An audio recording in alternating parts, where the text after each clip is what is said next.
नमस्कार, मैं हूं नारायण शर्मा और आप देख रहे हैं AINS न्यूज़ 24 चैनल। अब खबरें विस्तार से। छत्तीसगढ़ के बेमेतरा जिले में स्थित बीरनपुर गांव में दो समुदाय के बीच हुए खूनी संघर्ष में एक व्यक्ति की मौत हो गई, जिसके बाद पुलिस ने वहां धारा 144 लागू कर दी और 11 लोगों की गिरफ्तारी की है। प्राप्त जानकारी के अनुसार गांव के ही दो बच्चों की लड़ाई के बाद हिंसा भड़की और उसने बलवे का रूप ले लिया। इधर जिले के कलेक्टर, SP और दर्जनों पुलिस बल ने स्थिति को नियंत्रण में करने पूरे गांव को छावनी में तब्दील कर दिया। जानकारी के मुताबिक पुलिस की उपस्थिति में एक समुदाय विशेष द्वारा पत्थरबाजी की गई, जिस पर कार्रवाई करते हुए पुलिस ने ये गिरफ्तारियां की। भारतीय जनता पार्टी के नेताओं ने गांव का दौरा किया और मृतक के परिजनों से मुलाकात भी की।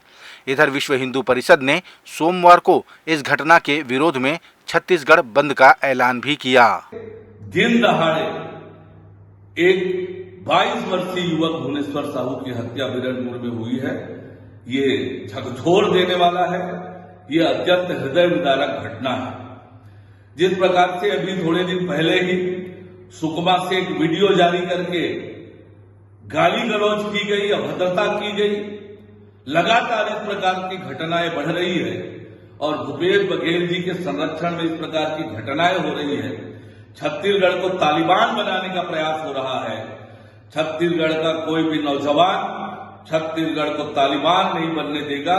भूपेश बघेल जी इस बात को समझे और आने वाले समय में जनता आपको जवाब देगी। राजस्थान में कांग्रेस पार्टी की सरकार है, लेकिन वहां भी मुख्यमंत्री की दावेदारी करने वाले पूर्व डिप्टी CM सचिन पायलट ने अपनी ही पार्टी के मुख्यमंत्री के खिलाफ मोर्चा खोल दिया। सचिन पायलट ने राज्य में हुए घोटालों और भ्रष्टाचार की जांच की मांग उठाई और कहा कि राजस्थान में जनता का विश्वास जीतना है तो घोटालों की जांच करनी होगी, वरना जनता को चुनाव में क्या मुंह दिखाएंगे। क्योंकि करप्शन ऐसा इशू है जो पब्लिक को छूता है और हम जब दोबारा चुनाव में जाएंगे तो हमारी बात पर कोई इकबाल करे, इसलिए ज़रूरी है कि हम प्रभावी, पारदर्शी और समय सीमा निर्धारित और साथियों, अगर निष्पक्ष जांच में निकल कर आता है कि कोई दोषी नहीं था या करप्शन नहीं हुआ था तो हम मान लेंगे गहलोत जी और मैं दोनों झूठे थे या हमारी बात गलत थी। लेकिन जब जांच नहीं होगी, जब तथ्य सामने नहीं आएंगे, जब इंक्वायरी नहीं होगी, जब केस रजिस्टर नहीं होगा, जब तफ्तीश नहीं होगी, तब तक कैसे लोग मान लेंगे हमारी बात को। अगली बार जब हम जाएंगे कि भाजपा के हमारे साथी वसुंधरा जी की सरकार में जो कांड घोटाले हुए थे वो सही थे या गलत थे। इसलिए मैंने तो चिट्ठियाँ लिखी और आज साल भर से ज़्यादा हो गया। आज का प्रकरण नहीं है, क्योंकि मैं इस बात को लेकर बहुत लंबे समय से चिंतित था। मैं कांग्रेस पार्टी का अध्यक्ष था और उस समय जब हमने बात रखी थी तो जनता को, पार्टी को, वर्कर्स को, देश को ये हमने आश्वासित किया था कि हम बिना भेदभाव के जांच करवाएंगे और हमारे पास उस वक्त पूरा तथ्य हमारे पास है। हम विपक्ष में थे, जब हम विपक्ष में थे तब तथ्य हमारे पास आ रहे थे। तो मैं नहीं मानता हूं कि सरकार में आने के बाद हमारे पास वो संकल्प शक्ति नहीं होगी कि हम उन तथ्यों को उजागर कर सकें। और ये जांच का विषय मैंने नहीं कहा, तो कई बार आप देखा मुख्यमंत्री जी ने बोला है, कई बार सदन में बोला है, सदन के बाहर बोला है, तो इसलिए मैं समझता हूँ बहुत ज़रूरी है। लेकिन दुर्भाग्यवश अभी तक इस पर कार्रवाई हुई नहीं है।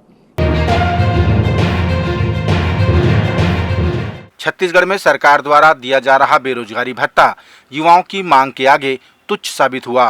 राजधानी रायपुर में रविवार को इकट्ठा हुए सैकड़ों बेरोजगारों ने कहा कि हमें भत्ता नहीं, रोजगार चाहिए।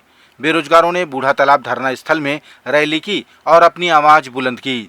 उन्होंने कहा कि राज्य में नौकरी के विज्ञापन जारी नहीं हो रहे हैं और भत्ते के नियमों में जटिलता है।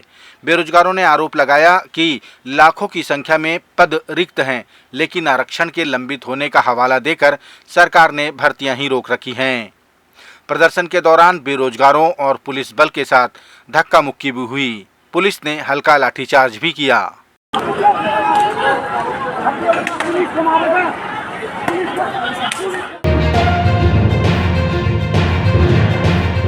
छत्तीसगढ़ के जशपुर जिले के बागीचा विकास खंड में कुछ दिनों पूर्व हुई पहाड़ी कोरवा परिवार के सभी सदस्यों द्वारा आत्महत्या की जांच के लिए गए भारतीय जनता पार्टी के दल ने वापस आने के बाद गंभीर आरोप लगाए।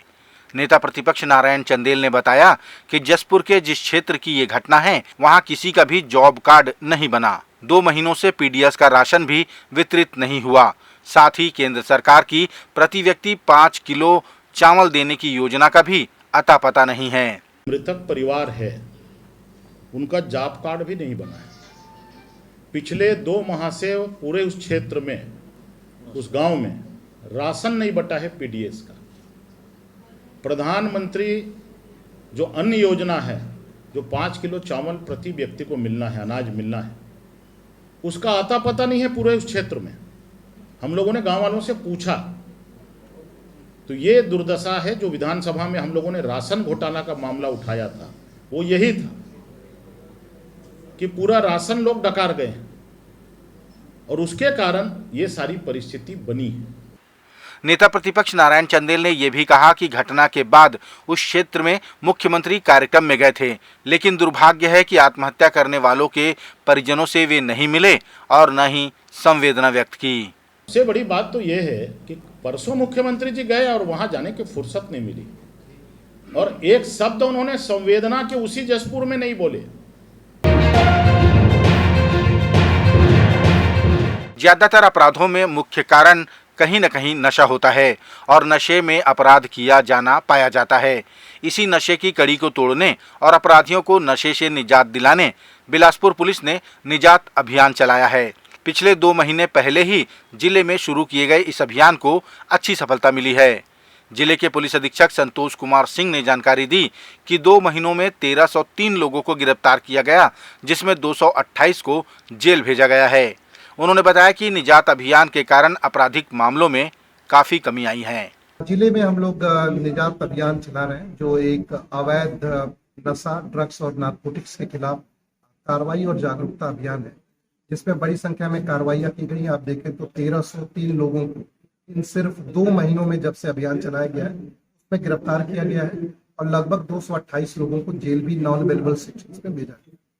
ये कार्रवाइयाँ जो है इसके बड़े सकारात्मक पक्ष जो है अपराधों की कमी के रूप में देखा जा सकता है। हम लोगों ने जब पिछले 2 महीनों के आंकड़े को पिछले साल के 2 महीने के आंकड़ों से जब कंपेयर किया तो आश्चर्यजनक रूप से चाकूबाजी की घटनाओं में लगभग 84% की कमी हुई। जहां पिछले साल फरवरी मार्च में 24 मामले चाकूबाजी के कायम किए गए थे, इस साल सिर्फ 3 घटनाएं 2 महीने में हुई। मारपीट के मामले में लगभग 11% की कमी थी। सड़क एक्सीडेंट के मामले में 4% की दुर्घटनाओं की में लगभग 4% की कमी है। ओवरऑल जो आईपीसी के अपराध जो होते हैं उसमें भी 6% की कमी है। दंतेवाड़ा जिले में सिंगल यूज्ड प्लास्टिक के उपयोग और घरेलू गैस सिलेंडरों के व्यावसायिक उपयोग पर कार्रवाई करते हुए पुलिस प्रशासन, जिला प्रशासन और नगर निगम की संयुक्त टीम ने तलाशी अभियान चलाया, जिसमें 123 किलो प्रतिबंधित प्लास्टिक जब्त किए गए। साथ ही 21,000 का जुर्माना भी लगाया गया। आज हमारी संयुक्त टीम के द्वारा नगरीय क्षेत्र के कई दुकानों में सिंगल यूज प्लास्टिक की कार्रवाई की गई, जिसमें 120 किलोग्राम हमने प्लास्टिक जब्त किया और 12,700 रुपये जुर्माना कार्रवाई की गई। और सड़क पर जो बाधा उत्पन्न कर रहे थे 2 दुकानों को हमने जुर्माना कार्रवाई किया गया, जिसमें इसी तरह होटलों में जांच के दौरान 29 नग घरेलू रसोई गैस सिलेंडर जब्त किए गए। इस तलाशी अभियान में एसडीओपी राहुल उइके, तहसीलदार यशोदा केरताप, नायब तहसीलदार पंकज बघेल, सीएमओ पवन मेरिया, थाना प्रभारी अमित पाटले समेत खाद्य विभाग के अधिकारी और कर्मचारी शामिल रहे। घरेलू सिलेंडर के व्यावसायिक उपयोग के संबंध में शिकायत प्राप्त हुआ था, जिसके विरुद्ध कार्रवाई के लिए संयुक्त टीम में राजस्व विभाग, पुलिस विभाग और खाद्य विभाग एवं नगर पालिका के अधिकारियों के साथ कार्रवाई की गई, जिसमें कई दुकानों और होटलों में हमने पाया कि घरेलू सिलेंडर उपयोग किया जा रहा है और उनके ऊपर कार्रवाई करते हुए 29 सिलेंडर जब्त किया गया। छत्तीसगढ़ भारतीय जनता पार्टी ने अपने कोर ग्रुप की बैठक में 2 महीनों की कार्य योजना बनाई, जिसमें सभी नेता और कार्यकर्ता कार्य करेंगे। कुशाभाऊ ठाकरे परिसर में हुई इस बैठक में प्रदेश प्रभारी, संगठन प्रभारी, प्रदेश अध्यक्ष समेत बड़ी संख्या में पदाधिकारी मौजूद रहे। बैठक के बाद पूर्व मुख्यमंत्री डॉक्टर रमन सिंह ने कहा कि बूथ स्तर तक कार्य योजना बनाई गई है, जिसमें स्थानीय मुद्दों को प्रमुखता से शामिल किया गया है। और कार्य योजना बना के सामाजिक सुरक्षा पखवाड़ा बनाने के साथ साथ आगामी कार्य योजना जो आगे विधानसभा की दृष्टि से हमको फोकस करना है विधानसभाओं में, और वहाँ जो स्थानीय मुद्दे हैं उन मुद्दों को लेकर अपनी भूमिका को सशक्त करना है।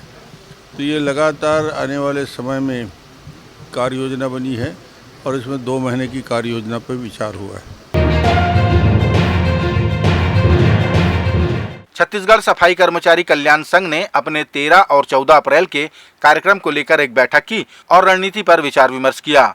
14 अप्रैल को अंबेडकर जयंती के अवसर पर पाटन में आम सभा की जाएगी, जिसमें प्रदेश भर के कर्मचारी शामिल होंगे। दोनों दिनों में ये सफाई कर्मचारी अपने वेतन को बढ़ाए जाने के लिए शासन का ध्यान आकर्षित करेंगे।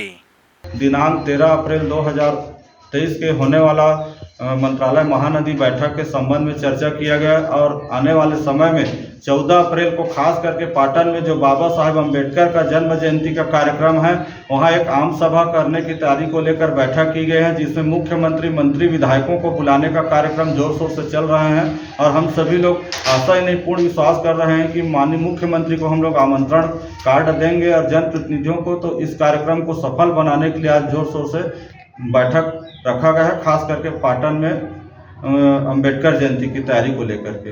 ये थे आज के प्रमुख समाचार। आप देख रहे थे AINS न्यूज़ 24 यूट्यूब चैनल। कल फिर मिलेंगे ताज़ा तरीन समाचारों के साथ। तब तक रोजाना की ताज़ा खबरों के लिए आप हमारे लोकप्रिय यूट्यूब चैनल AINS न्यूज़ 24 को सब्सक्राइब, लाइक और शेयर करना ना भूलें। नमस्कार।